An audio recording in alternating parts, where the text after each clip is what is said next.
Okay, don't worry. Obviously, I was actually speaking with the doctor so that you know what he says. Still, me don't carry that person come the show. No, I was talking with the doctor, talking about waiting we treat last week. But I just like the fact that Dr. Barth, they go with the trend. I mean, a couple of days back, I was watching one of the news channels, and they talk about the outbreak of cholera again, and even the number of persons we not just they infected or affected, but people we don't even mod based on cholera. And I did so excited about the fact that my doctor is also talking about that this morning, talking about the resurgence. I mean, growing up, I've always heard of cholera, not be something where they knew for my year, but at a point I felt we've been beaten. Do you understand? Like we were able to manage it. So where this spring they come from in terms of numbers, I think anytime from now, Dr. Barth could join us. So guys, good morning once again on top your number one family entertainment channel. My name is Sanitary. And yes, our doctor is in the building again today. My doctor. Good morning. Good morning. So how are you doing today? Yeah, I'm happy to be back. As always. And always of course glad to to be have with you. It's always a delight because Thank I get you to very learn. much. Yeah, good morning viewers at home and around the world. Today we'll be looking at cholera outbreak. Okay, it is no longer news that Nigeria at the moment, and of course a number of other countries of the world, are battling with outbreak of cholera once again. It appears to be a recurring decimal in Nigeria, and oftentimes we are tempted to think. I was reading a write-up earlier today, and I saw where somebody was asking, is cholera Nigerian? And of course, it has nothing to do with Nigeria. Should we say it's African? Yes. As a matter of fact, it started in India. Oh, really? Okay. Yes. Started Again. in India. Yes. They say since antiquity, the earliest that was recorded, according to the figures that we have from researchers, shows that it started as far back as 1817. And of course, so far, the world have reported or have witnessed and seen 7 different pandemics caused by cholera alone. Okay, and now what is this cholera all about? Cholera is an acute diarrhea disease that can kill within hours if left untreated. It presents with stooling and vomiting and is caused by a bacterium known as Vibrio cholerae. This Vibrio cholerae was isolated many years ago. And of course, a little bit of this bacterium that causes this deadly but easily treatable disease. Now, Vibrio cholerae has a number of serotypes. The serotypes are over 140. There are about 0 to 140 different serotypes of Vibrio cholerae. Okay, but only 2 are known to cause disease in humans. Of course, the 001 and the 039. The serotype 001 and the 039 are the ones that are found to cause disease in humans.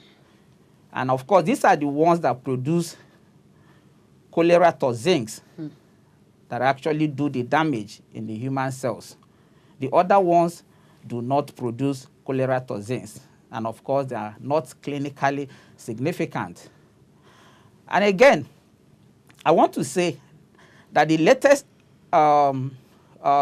pandemic that the world saw, okay, or experienced, that is still ongoing at the moment, covering a number of countries of the world, was said to have started in the year 1961 in South Asia.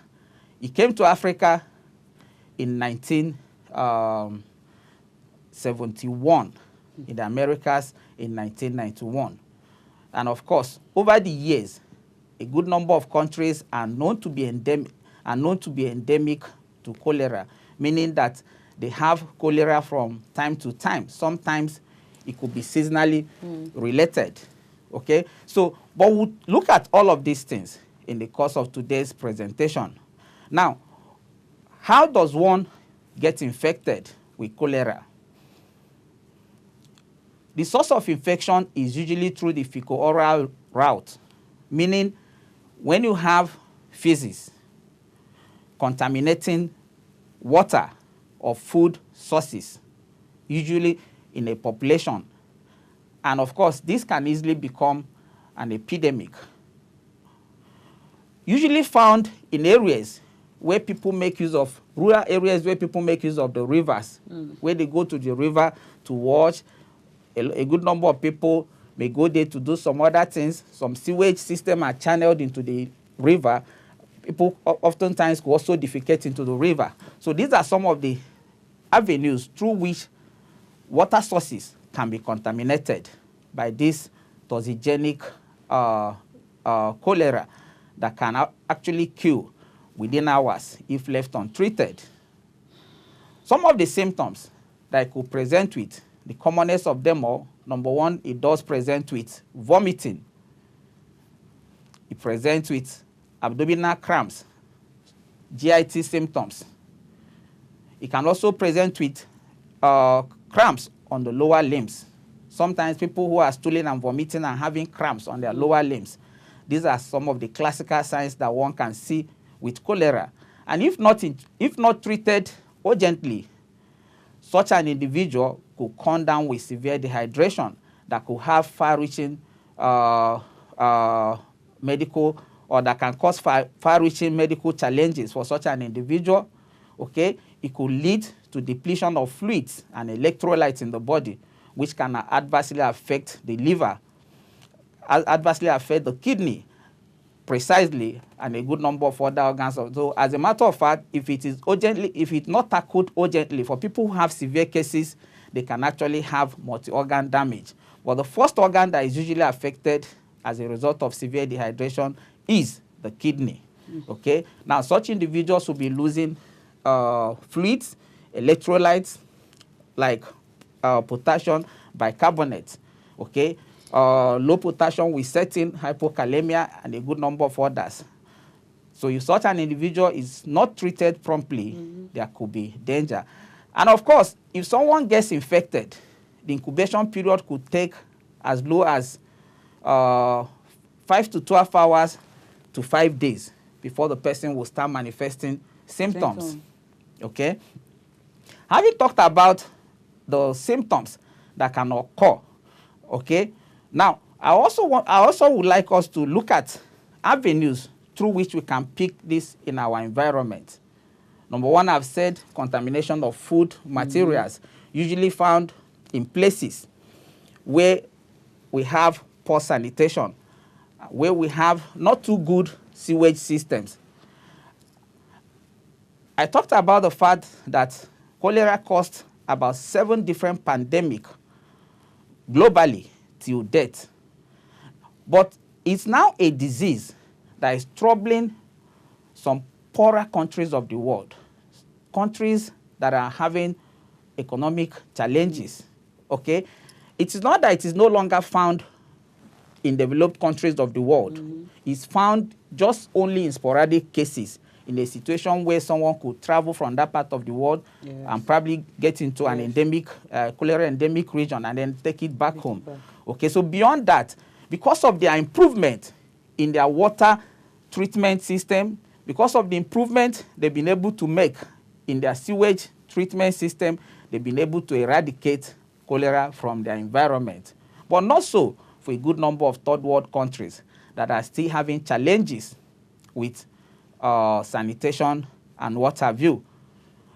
I would also like to point out that in situations where we have humanitarian crisis, that oftentimes will lead to having people displaced from their usual environment into refugee camps, internally displaced persons, just like we have in some parts of the country, in some parts of states in Nigeria. They will be living in an environment that may not have the best of sanitary conditions. And of course, all of this will set the tone for cholera infection. Once an individual is infected in such a place, it can easily be turn out to be a pandemic over time. But I want to also point out that you cannot get cholera from person to person. It's not something you can contact. Not like body. Yes, not something you can get by having body contact. Okay, but in a situation where you have people not adhering to good hygienic practices like hand washing, when you have people not cooking and boiling their food very well before eating fruits that are not peeled, that are not washed, these are some of the avenues through which people can actually get infected, and it can easily start causing epidemic. And of course, if it's not controlled, it can affect quite a number of people in the same community at a time. At the moment, as of July, at the moment, 22 states in Nigeria have been affected. 22? Yes, 22. Including, of course, the FCT, Federal Capital Territory. Okay, 22 states in Nigeria are currently affected with the outbreak of cholera in Nigeria. As of July 11th, we had about 19,305 suspected cases. And at that time, it caused 479 deaths. And that was in 18 states. That was as of July. But the latest figure has it that 22 states have been affected. As a matter of fact, cholera has killed more people in Nigeria this year than COVID-19. And of course, when we have these challenges, we still need to have at the back of our mind that one of the things that can make one to have a bad outcome when such a person gets infected with COVID is when your immunity system is not robust enough. And diseases like cholera can actually predispose to people who may get infected with COVID-19 to have a worse outcome at the end of the day. Now, I want to talk about the history. Like I said at the beginning, during the 19th century, the cholera outbreak spread like a wildfire across the globe. And so far, about 7 different pandemics have occurred. And the last pandemic is the 7th one, which we are still having today in some parts of the world.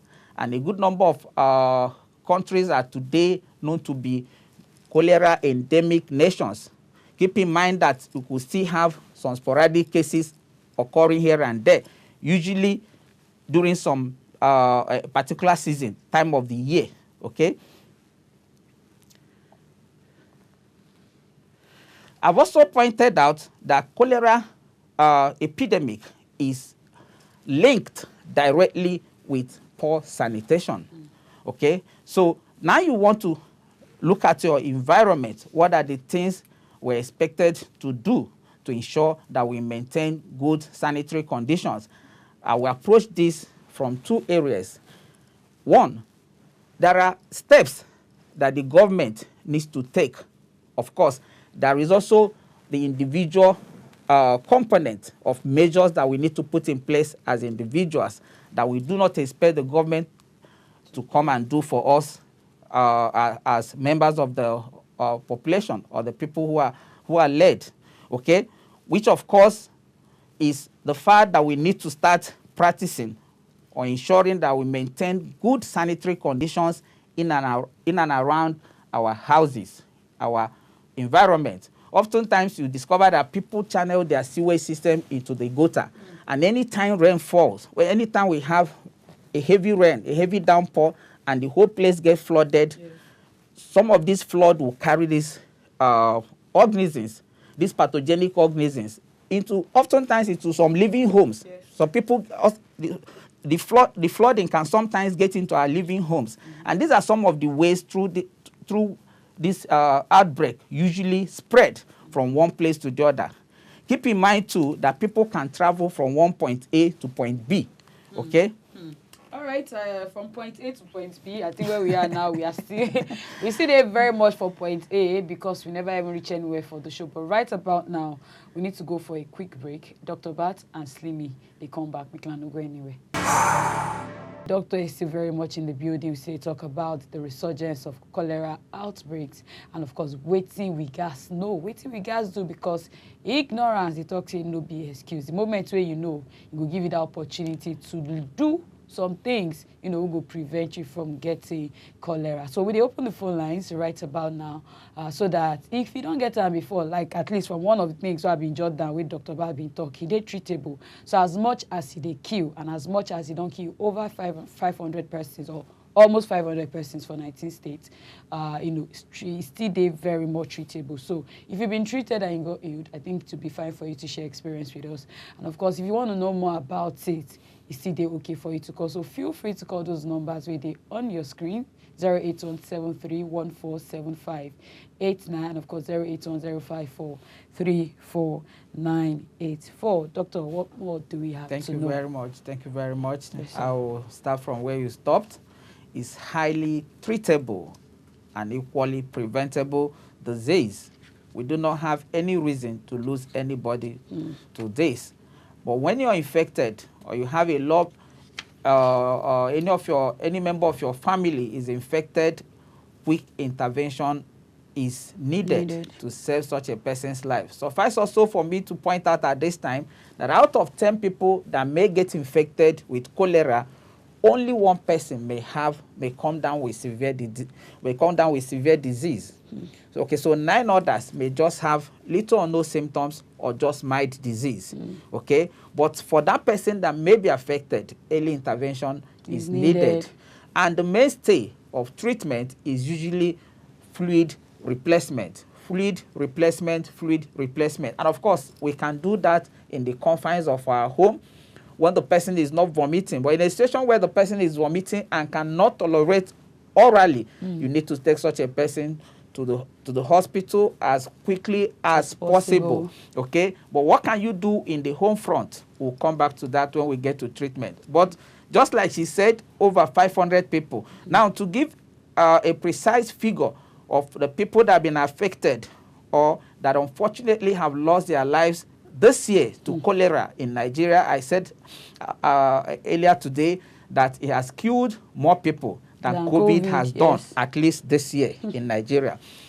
Now, between the 1st of January to 1st of August this year, Nigeria has recorded 316 fatalities, deaths, as a result of the outbreak of cholera that is currently ravaging about 22 states of the Federation and counting.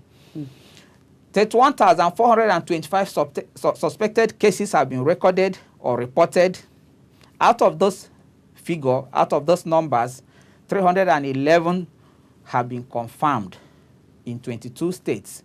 And these 22 states include Benue, Delta, Zamfara, Gombe, Bayelsa, Kogi, Sokoto, Bauchi, Kano, Kaduna, Plateau, Kebbi, Cross River, Niger, Nasarawa, Jigawa, Yobe, Kwara, Enugu, Adamawa, Katsina, Borno, and of course, the Federal Capital Territory. These are among the states that are currently being affected, where we have ongoing cholera outbreak. Yes, cholera outbreak. Okay, and we said that this was a disease that originated from India a very long time ago. Okay, and it's causing so much havoc across the world. But a good number of countries with improvement in their sewage system, with improvement in their sanitation, have been able to control or eradicate almost completely the outbreak of cholera in their environment. So it's a disease that is troubling most probably the third world countries that are struggling financially. Doctor, do you think the increase is because of the weather condition? Yes, yes. We have come to know, at least in Nigeria, there are a number of factors that actually can lead to epidemics in Nigeria, one of which is seasonality, the seasons. So sometimes the weather, okay, and also the climatic condition of a place can actually help in its spread, okay. But not only that, in places where you have humanitarian crisis of monumental proportions that oftentimes could lead to displacement of people from their normal environment into camps and what have you. Okay, so when they get into such places, they may not have the best of facilities. That can be understandable. So any breach at all, okay, in the sanitation in such an environment, if one person is confirmed to have it, it can very quickly spread to others, especially when our food sources are contaminated. It could be from the things that one can actually buy from the market. I could remember a few years ago, there was this story that people who took a particular local delicacy somewhere at Sele and all whatnot, picked it, and of course, it started affecting some parts of Lagos. But I'm happy that they were able to fight it. Yes, we were able to bring it. The Lagos State government and of course the health agencies were able to bring it under control. But also, we need to be watchful. We need to keep an eye on what we are doing in terms of how we maintain the sanitary condition in and around our homes. Now, I want to go to diagnosis. We've talked about the presentation of this cholera. People who have it will end up with some of the major symptoms, which include stooling and vomiting, and oftentimes associated with leg cramps. There could be some other GIT symptoms like nausea, abdominal cramps, and what have you. Now, how do you make the diagnosis of cholera?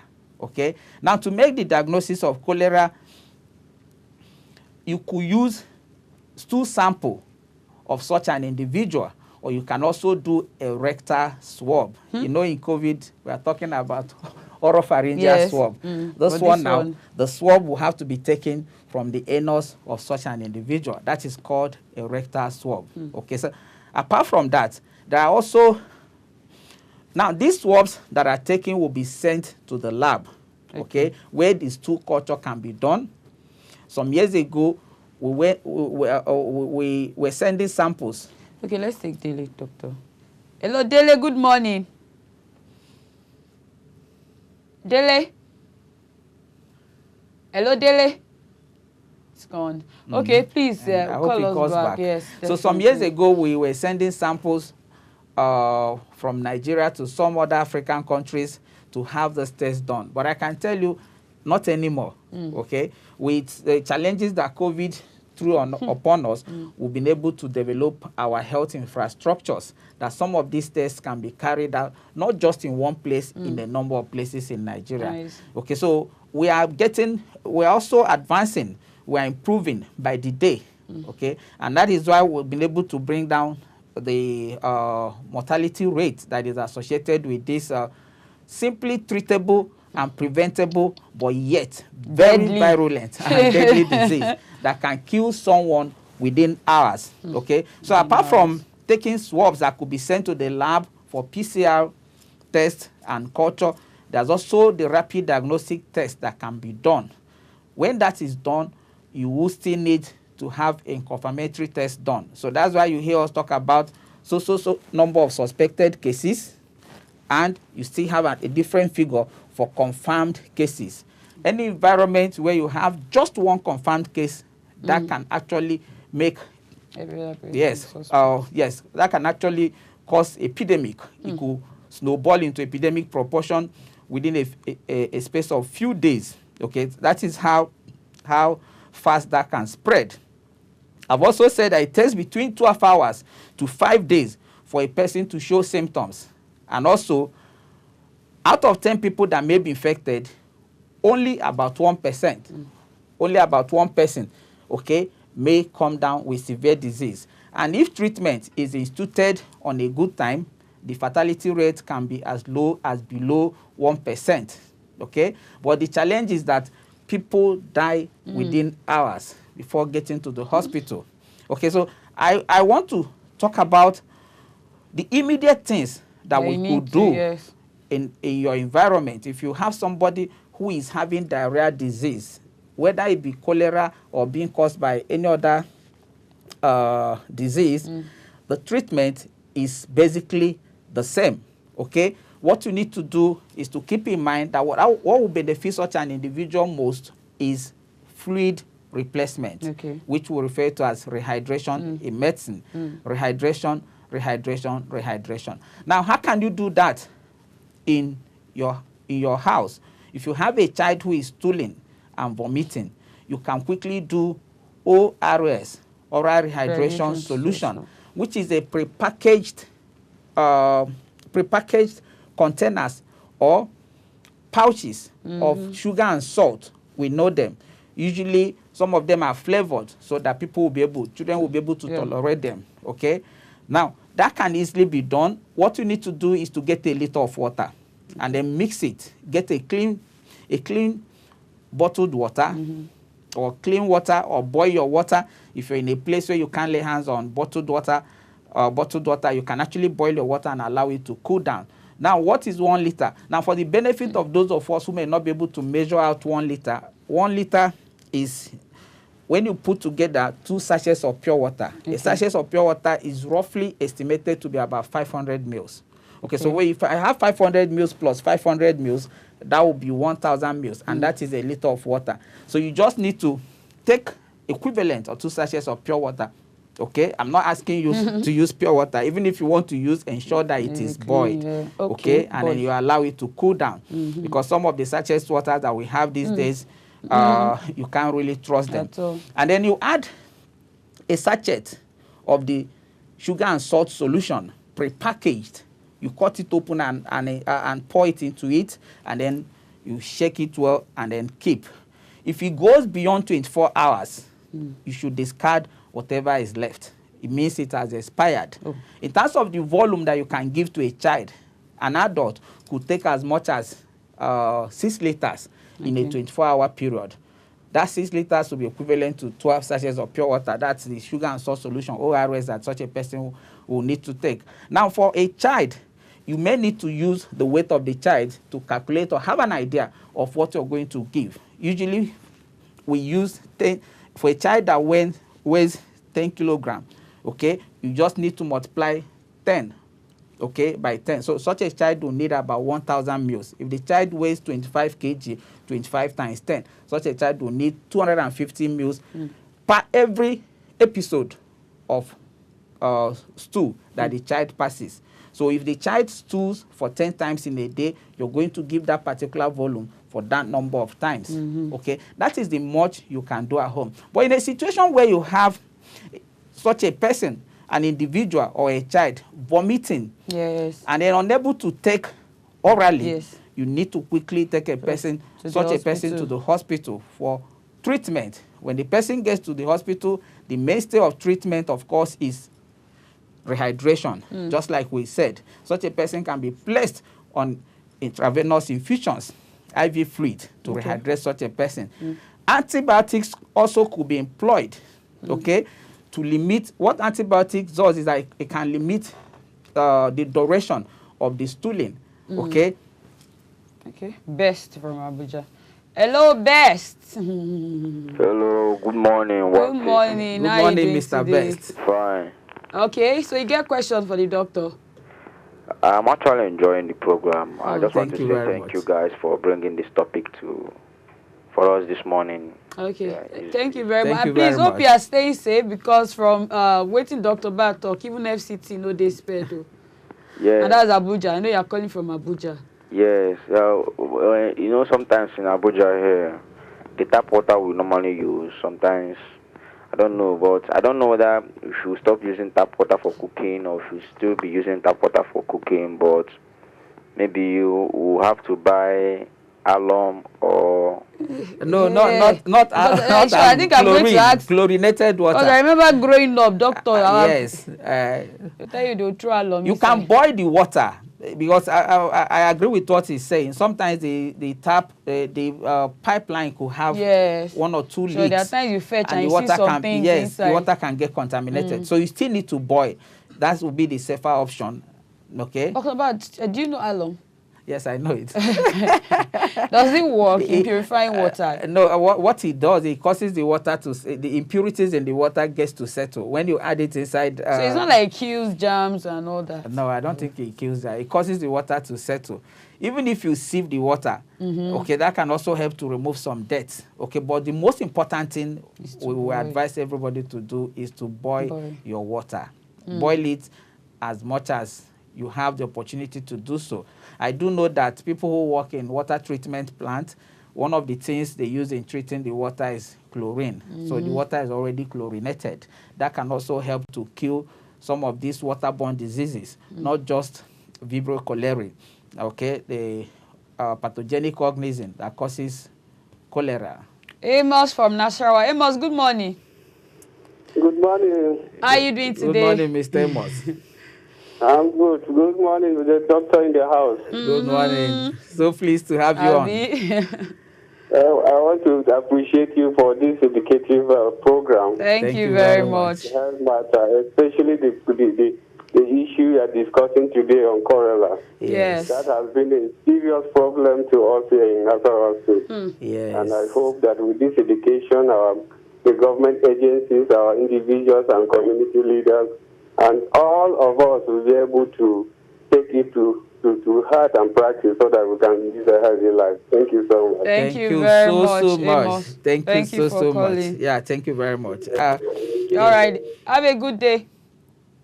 Yeah, what he said is actually true. There are lots that government can do because when you talk about... Doctor, if you are saying there are a lot government, because I think the major thing that if they take home for me is, the sanitation you talked about. Yes. Because we don't expect government to come and help you tidy up your environment, or I don't know. The improvement of our sewage system. Okay. That is key. That's a government responsibility, not the one you have in your houses. Okay, look at what usually happens in some of our cities. Anytime it rains, the whole places get flooded. Get flooded. Yes. Okay, and sometimes we actually recently I went for an event, and I was passing with a friend, and the gentleman just pointed to a building that had its sewage flowing out on the road, just out there on the road, somewhere in Alaba.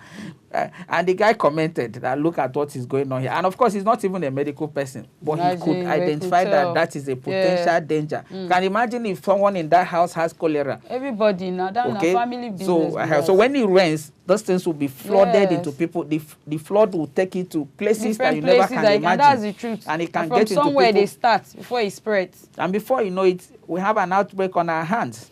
Okay?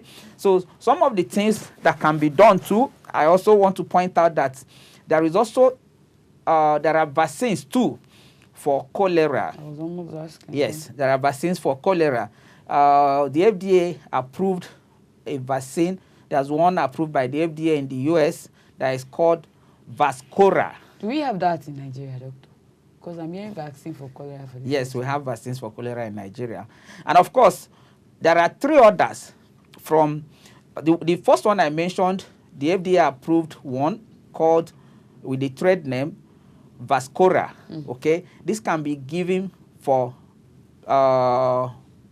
even an adult. Okay, 18 to 65 years. People within this age group can have this vaccine. Usually for people who are traveling to cholera endemic region, for travelers who are coming into cholera endemic region.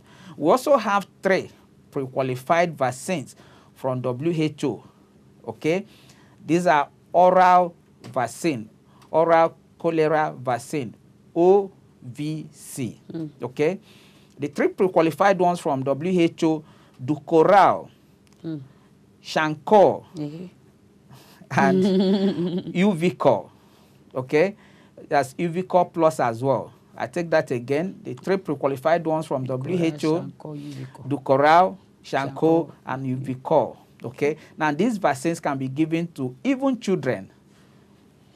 Pastor Daniel From Lagos. Good morning, sir. Pastor is calling. Good morning, sir. Yeah, Good morning, man. Good morning. How are you doing, sir? I actually appreciate all this program, all you are bringing up to solve some challenges. Thank you. Thank very you. much. I want to ask a question. Can I ask a question that is different from the topic I'm treating, but still on health issue? Yes, you can. You can, sir. Okay, so because I have a challenge like waist pain for more than 2 weeks now. I've been treating, and then I go back again. I went to not actually get to it because I take it as a minor challenge. I went to pharmacy and collect drugs. So if I went back again, it changed the drugs for me. This morning when I wake up, I couldn't wake up. All my body was paining me. I see there's iron. It was just doing crank. So I don't know what may responsible for this. Oh, okay, let me say that number one, you will need to be properly evaluated, and of course that should include taking a good history from you by a doctor. Okay, you enumerate some of the symptoms that you just talked about, and there may be need to carry out 1 or 2 lab tests for you to actually discover what the problems are. However, you can equally give me a call at the end of this program. Yes. You will get to see Dr. Barth's profile. I think that will come up shortly, so you can give him a call. Can send me a message. Yes. I'm also on a number of social media platforms. Dr. Barth is on IG. don't think it. Well, you will see. Okay, that is it. So please just feel free to copy. Yes, at all times I'll be there to take your questions. Yes, just call. Give him a call. Not now though. After the show. After the show, be available to pick your calls after the show. Thank you. Thank you very much. The number that appears here. Yes, this very number. Copy this very number. Okay. Yes. Yeah, thank you very much. Thank you. I do get a number of calls outside the shores of this country, Libya, Benghazi. Yes, because we have viewers from all over Africa. Yes, and it's interesting when we get to know that the little we are doing is getting to 1 or 2 persons out there. Definitely. Okay, thank you very much. Okay, so still on the vaccine. Okay, so children can actually take this set of vaccines. It is one of the tools that are used in combating an epidemic anytime it occurs. Okay, I was listening to on Friday morning the NCDC Director General Dr. Chikweye Kwazo, when he was talking about the outbreak of cholera. He actually said that a lot of responsibilities actually lie at the doorsteps of a number of state governments. Affected states that they need to do more. Okay, we'll hear more on that when we come back from this short break. Yes, please. So let's go for the break and we'll be right back. Doctor, I know anytime from now we'll wrap up, but I know we still have more to say. Yes, a very big thank you for that history from San Francisco, Medicine Without Borders. Okay, so we have seen it all. It's not that Dr. Barth and Slimisi said he started in India. We have seen where he started, and so far, 7 pandemics have been reported, and we are currently going through the 7th pandemic of cholera across the globe. But there's disproportionality in the affectation, in that the third world countries are a lot more affected than the other nations, developed nations of the world. And what of course is behind this discrepancy is the fact that they've been able to make a whole lot of improvements in their sewage system, as well as water treatment and what have you. And that is what we need to do in our own environment. We need the government to come to our rescue to make a lot of improvement in our infrastructures, especially the ones that have to do with water treatment and the sewage system. Treatment of sewage system, if we're able to achieve that, we'll be able to reduce some of these waterborne diseases that are ravaging and killing our people on a daily basis. Okay? Before we went on that short break, we're talking about the oral cholera vaccines that are available, OCV, and I mentioned a number of them. The one that was approved by the FDA in the US, Vascora, can be given to adults 18 to 65 years. The pre-qualified ones from WHO, number 1 is Dukoral. That can be given to children and adults over 2 years of age. It will require a buffer solution of about 150 ml of clean water you will need at least 2 doses. But the Vascora is just a dose, single dose that you need. And for Dukoral, you need to take the second dose within a space of 7 days to 6 weeks of having gotten the first shot. Okay? But for Chancor and Uvicor, people who are 1 year and above can have this vaccine. The interval between the 2 doses is usually between a space of 2 weeks, 14 days.